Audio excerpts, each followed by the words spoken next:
नमस्कार दोस्तों, आपका स्वागत है आपके अपने यूट्यूब चैनल लीगल हैमर पर। आज का विषय है भागकर विवाह अब पड़ेगा महंगा, योगी सरकार की सख्ती।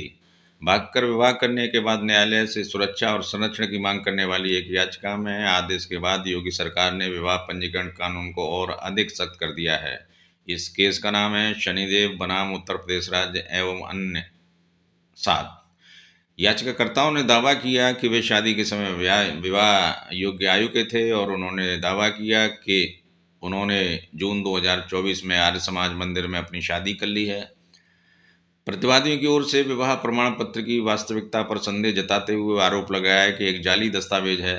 न्यायालय ने पाया कि अनेक मामलों में विवाह के नकली दस्तावेज बनाए जा रहे हैं।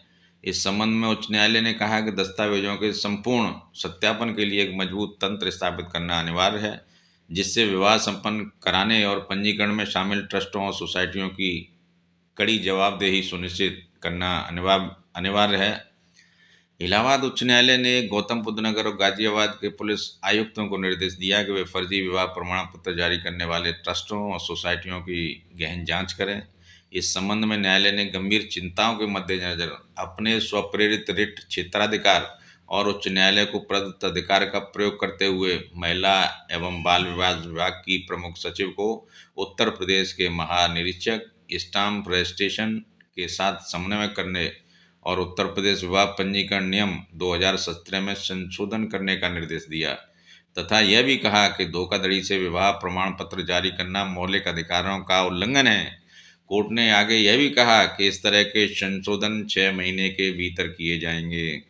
न्यायमूर्ति विनोद दिवाकर की एकल पीठ ने कहा कि विवाह प्रमाण पत्रों को धोखाधड़ी से जारी करना न केवल वैधानिक प्रावधानों का उल्लंघन करता है, बल्कि नाबालिगों का शोषण और व्यक्तिगत विकास के अवसरों से वंचित करके मौलिक अधिकारों का भी उल्लंघन करता है। यह सार्वजनिक व्यवस्था को कमजोर करने के अलावा गरिमा और समानता को संवैधानिक गारंटी का भी उल्लंघन करता है। न्यायालय ने आदेश दिया कि अंतरिम निर्देश विशेष रूप से घर से भागे हुए जोड़ों के विवाह के पंजीकरण पर लागू होंगे, अर्थात जो अपने संबंधित परिवार के सदस्यों की सहमति के बिना वैवाहिक संबंध में शामिल हुए हैं।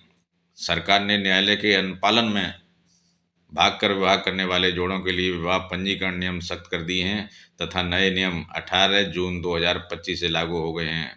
ये संशोधन निम्न प्रकार हैं दोस्तों। शादी के वक्त और पंजीकरण के समय पंडित जी की उपस्थिति अनिवार्य किया गया है। शपथ पत्र में उनका नाम, पता, आधार कार्ड की प्रति, वैध पहचान पत्र, मोबाइल और फोटो शामिल होगा। विवाह का पंजीकरण वहीं होगा जहां वर वधू या उनके माता पिता रहते हों। अब पुरानी व्यवस्था को समाप्त कर दिया गया है दोस्तों यदि परिवार मौजूद हो तथा अधिकारी संतुष्ट हो तो नियमों में पूरी या आंशिक छूट मिल सकती है। पंजीकरण प्रमाण पत्र पर यह दर्ज करना अनिवार्य कर दिया गया है कि न्यायालय के निर्देशों का पूरी तरह से पालन किया गया है।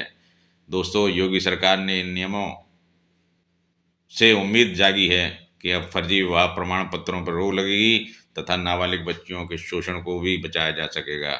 दोस्तों, यह नई कानून जानकारी आपको पसंद आई हो तो चैनल को लाइक और सब्सक्राइब करना न भूलें। धन्यवाद।